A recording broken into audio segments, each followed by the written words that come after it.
ചുണ്ടൻ വള്ളം കായൽ കുടുങ്ങി എന്ന ഒരു വാർത്ത വരുന്നു. നെഹ്റു ട്രോഫി വള്ളംകളിക്കെത്തിയ നടുവിലപ്പറമ്പൻ ചുണ്ടനാണ് കായൽ കുടുങ്ങിയത് എന്ന് കൂടി അറിയിക്കുകയാണ്. എന്തായാലും മറ്റ് അനിശ്ചിതത്വങ്ങൾ ഒന്നുമില്ലാതെ മഴയൊക്കെ തന്നെ ഇപ്പോൾ മാറി നിൽക്കുകയാണ്. മത്സരം അങ്ങനെ ചൂടുപിടിക്കാൻ പോവുകയാണ്. ഞങ്ങളുടെ പ്രതിനിധികളായ മാർഷൽ വി സമാസനും കണ്ണൻ നായരും ചേരുന്നുണ്ട്. കണ്ണൻ, ഇരുവരും ഇപ്പോൾ ഏത് ഭാഗത്താണുള്ളത്? അവിടുത്തെ ആവേശം?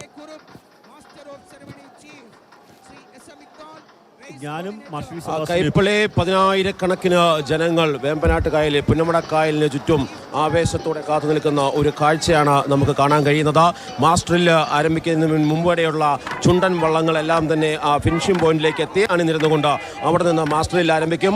സ്വാഭാവികമായിട്ടും വിശിഷ്ടാതിഥികൾ പങ്കെടുക്കുന്ന വേദിയിലേക്ക് നോക്കി ചുണ്ടൻ വള്ളങ്ങൾ ഓരോന്നായി പങ്കായം ഉയർത്തിക്കൊണ്ട് അതിന് സദസ്സിനെയും അതോടൊപ്പം തന്നെ ആവേശത്തിരതൊഴിയുന്നത് കാണുവാൻ വേണ്ടി കാത്തിരിക്കുന്ന ആയിരക്കണക്കിന് വരുന്ന വള്ളംകളി ജലപ്രേമികളെയും അഭിവാദ്യം ചെയ്തുകൊണ്ട് അവർ മടങ്ങും. അവർ നേരെ സ്റ്റാർട്ടിംഗ് പോയിന്റിലേക്ക് പോകും. അതിനുശേഷം ഓരോ ഹീറ്റ്സിലായിട്ട് ചുണ്ടൻ വള്ളങ്ങൾ മാറ്റുരയ്ക്കുന്ന കാണാം. ആദ്യ ഹീറ്റ്സിൽ 71ാമത് നെഹ്റു ട്രോഫി വള്ളംകളിക്ക് തുടക്കം വയ്ക്കുന്നത് ആദ്യത്തെ ചുണ്ടങ്ങളുടെ റേസിൽ ആദ്യം ഒന്നാം ട്രാക്കിൽ ആനാരി ചുണ്ടൻ ആണ് ഉള്ളത്.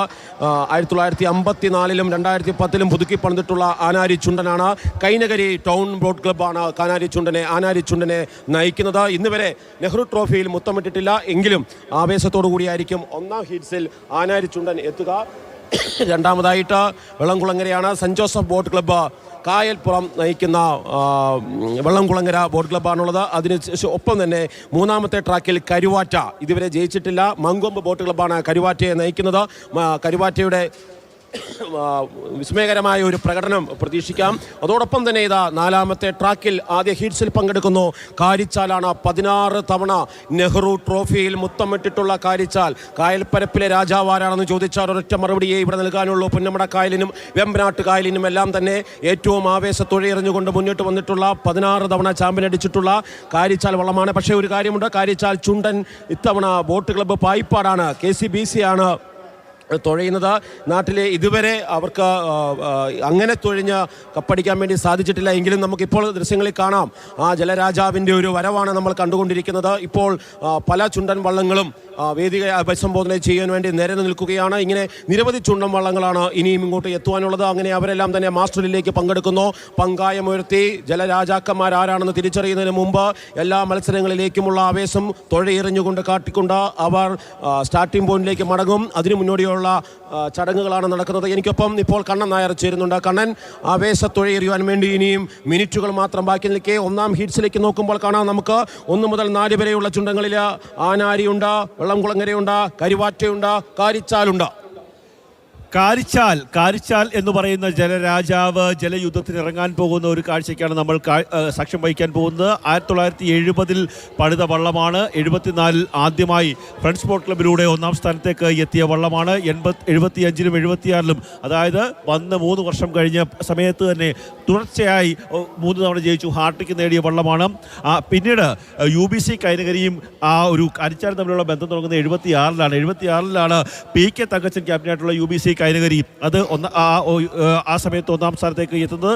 പിന്നീട് കുറച്ച് നാൾ വിജയത്തിലേക്ക് വന്നില്ല. 82-ൽ കുമരകം ബോട്ട് ക്ലബ് നെല്ലിക്കൽ പാപ്പച്ചൻ ആണ് ക്യാപ്റ്റനായിട്ടുള്ളത്. ആ കുമരകം 81, 82, 83, 84 നെല്ലിക്കൽ പാപ്പച്ചൻ എന്ന് പറയുന്ന ക്യാപ്റ്റൻ്റെ തോളിലേറി ജലരാജാവായിട്ടുള്ള കറുത്ത ചിറക് വെച്ച അരയന്ന പിഴ പോലെ മുന്നോട്ട് വരുന്ന കാരിച്ചാൽ ജയിച്ചു വരുന്നു. ചരിത്രം അങ്ങനെ തന്നെയാണ്. വില്ലേജ് ബോട്ട് ക്ലബ്ബ് കൈനകരി നയിക്കുമ്പോൾ സണ്ണി ക്യാപ്റ്റൻ ആയിരിക്കുമ്പോൾ അക്കരക്കുളം 86-ൽ കാരിച്ചാൽ വിൻ ചെയ്യുന്നുണ്ട്. അതിനുശേഷം 2000-ൽ ആലപ്പുഴ ബോട്ട് ക്ലബ്ബ് വീണ്ടും നയിക്കുന്നു. ബെൻസി ക്യാപ്റ്റനായിട്ട് കാരിച്ചാൽ കപ്പടിക്കുന്നുണ്ട്. അതിനുശേഷം 2001-ൽ ഫ്രണ്ട്സ് BC അതായത് ഫ്രണ്ട്സ് ബോട്ട്സ് ക്ലബ്ബ് ട്രോബിൻ ജാമിപ്പിള്ളി നയിക്കുന്ന സമയത്ത് അവർ കപ്പടിച്ചിട്ടുണ്ട്. 2005-ൽ നവജീവൻ ബോട്ട് ക്ലബ്ബാണ് നയിച്ചത്. ആ സമയത്തും കാരിച്ചാൽ കപ്പടിച്ചിരിക്കുന്നു. 2008-ലും 2011-ലും ഒരു കാര്യം പറയാനുണ്ട്. ജിജി ജേക്കബ് പോളയിൽ അതായത് ജീസസ് ബോട്ട് ക്ലബ് കൊല്ലത്ത് നിന്ന് വന്ന ജീസസ് ബോട്ട് ക്ലബ് ആണ് തുഴഞ്ഞത്. സ്വാഭാവികമാണ്. കൊല്ലം ക്ലബ് എന്ന് പറയുമ്പോൾ കണ്ണൻ നായർക്ക് ആവേശം വരികയും കൊല്ലത്തു നിന്നുള്ളവർ പുന്നമട കായലിൽ വന്ന് കപ്പടിച്ചു എന്നുള്ളൊരു ആവേശമാണ്. ജീസസ് ക്ലബ്ബ് ജിജി ജേക്കബ് ക്യാപ്റ്റനായുള്ള 2008-ലെ കാരിച്ചാൽ ചുണ്ടന്റെ വിജയത്തെക്കുറിച്ച് വളരെ ആവേശത്തോടു കൂടി കണ്ണൻ നായർ പറയുന്നത് മനസ്സിലാക്കാൻ പറ്റി. 2011 ഫ്രീഡം ബോട്ട് ക്ലബ് അതും കൊല്ലത്ത് നിന്ന് ജിജി ജേക്കബ് പോളയിൽ ക്യാപ്റ്റൻ വള്ളമാണ്. അതും അവരെ കുറിച്ച് പറയുമ്പോൾ ജീസസ് ബോട്ട് ക്ലബ്ബാണ് ഇത് ഒരു വള്ളംകളി ഒരു പ്രൊഫഷണൽ ലെവലിലേക്ക് മാറ്റിയത് എന്ന് പറയേണ്ടി വരും. അതായത് അവർ നേരെ മൂന്നാറിൽ കൊണ്ടുപോയി ഉയർന്ന ഒരു ആൾട്ടിറ്റ്യൂഡിൽ പരിശീലനം നടത്തി ശ്വാസം പിടിച്ചു നിർത്താൻ വേണ്ടിയുള്ള ഒരു പരിശീലനത്തിലേക്ക് തന്നെ ഈ വള്ളംകളിയെ കൊണ്ടുപോയൊരു പണക്കൊഴുപ്പിന്റെ അതായത് മത്സര വള്ളംകളിയിലെ ഏറ്റവും ശാസ്ത്രീയമായ വശങ്ങൾ നോക്കുകയും ഹൈ ആറ്റിറ്റ്യൂഡ് റെസൊല്യൂഷൻ എന്ന് പറയുന്ന തന്ത്രം മെനയുകയും ചെയ്തിട്ടുണ്ട് എന്നുള്ളതാണ് അതിനകത്തെ ഏറ്റവും രസകരമായ കാര്യം. 2016 കുമരകം വേമ്പനാട് ബോട്ട് ക്ലബ്ബായിരുന്നു ജെയിംസ് കുട്ടി ക്യാപ്റ്റനായിക്കൊണ്ട് കാരിച്ചാലിനെ വിജയിപ്പിച്ചത്. 2024 BBC ആണ് പളാത്തുരുത്തി ബോട്ട് ക്ലബ്ബായിരുന്നു അന്ന് വിജയിപ്പിച്ചത്. അതിനുശേഷം 2025 എത്തുമ്പോൾ ആരാണ് ഇനിയും ഈ തവണത്തെ കപ്പടിക്കുക എന്നുള്ളതാണ് നമുക്ക് അറിയേണ്ടത്. അതിനുവേണ്ടി ഒന്നാം ട്രാക്കിലേക്ക് എത്തുമ്പോഴാണ് നമ്മൾ നേരത്തെ സൂചിപ്പിച്ച പോലെ തന്നെ ഫസ്റ്റ് ട്രാക്കിൽ വരുന്നത് ആദ്യ മത്സരത്തിൽ മത്സരിക്കുന്നത് ആനാരി ചുണ്ടനാണ്. വെള്ളം കുളങ്ങരയുണ്ട്, കരുവാറ്റയുണ്ട്, കാരിച്ചാലുണ്ട്.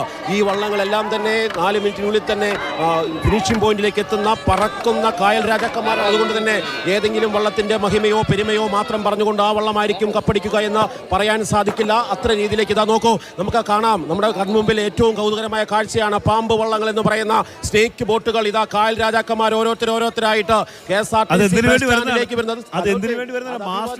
മാസ്റ്ററിന് വേണ്ടി അഭിവാദ്യം ചെയ്യാൻ വേണ്ടി വരികയാണ്. ആ വരുന്ന വരവ് കാണാൻ അറിയാം. ഒന്ന് ഡ്രിഫ്റ്റ് ചെയ്ത്, ഒന്ന് വലത്തോട്ട് ഇടത്തോട്ട് തിരിച്ചുകൊണ്ട് തട്ടി മുട്ടി എന്നൊക്കെ നമുക്ക് തോന്നുമെങ്കിലും അതൊന്നുമേ സംഭവിക്കുന്നില്ല. വളരെ കൃത്യമായിട്ട് വള്ളങ്ങളെല്ലാം ഇതാ പച്ചത്തത്തയെ പോലെ കൂടി വരുന്നുണ്ട്. ആ പച്ചത്തത്തയുടെ അതേ ഷേപ്പിലേക്ക് വരുന്നു. BBC കുമരകരി നേരത്തെ നമ്മൾ കണ്ടിരുന്നു. അതിനുശേഷം 4 വള്ളങ്ങൾ ഇപ്പോൾ ഫിനിഷിംഗ് പോയിന്റിലേക്ക് എത്തുകയാണ് മാസ്റ്ററിന് തയ്യാറാകുവാൻ വേണ്ടിയിട്ട്. അങ്ങനെ നിരവധി ചുണ്ടൻ വള്ളങ്ങൾ നിരനിന്നുകൊണ്ട് മാസ്റ്ററിന് വേണ്ടി അഭിവാദ്യം ചെയ്യുന്നു. വിശിഷ്ടാതിഥികളെ അഭിവാദ്യം ചെയ്തതിനു ശേഷം കാണികളെ എല്ലാം അഭിവാദ്യം ചെയ്തതിനു ശേഷം പങ്കായം ഉയർത്തിക്കൊണ്ട് ആവേശത്തൊരു എഴുത്താൻ വേണ്ടി ഇവർ നേരെ സ്റ്റാർട്ടിംഗ് പോയിന്റിലേക്ക് പോകും. അവിടെ നിന്നാണ് 1040 മീറ്റർ അല്ലേ കണ്ണൻ? 1140 മീറ്റർ നീളമുള്ള ഈ ട്രാക്കിലൂടെ 1140 മീറ്റർ നീളമുള്ള ജലരേഖയിലേക്ക്, ആ ജലരേഖയിലൂടെയാണ് ഇവർ സഞ്ചരിക്കുന്ന. ആ ട്രാക്കിലൂടെയാണ് ഇവർ വരുന്നത്. ആ 1140 മീറ്റർ എന്ന ദൂരം എത്ര മിനിറ്റ് കൊണ്ട് നേരത്തെ നമ്മൾ ആവേശത്തോടു കൂടി ഓരോരുത്തരും പറയുന്നുണ്ടായിരുന്നു. ആ വരവ് കണ്ടറിയാം. ഇപ്പോൾ പ്രേക്ഷകർക്ക് കാണാം നിരവധി ചുണ്ടൻ വള്ളങ്ങൾ അവിടെ. മേപ്പാടൻ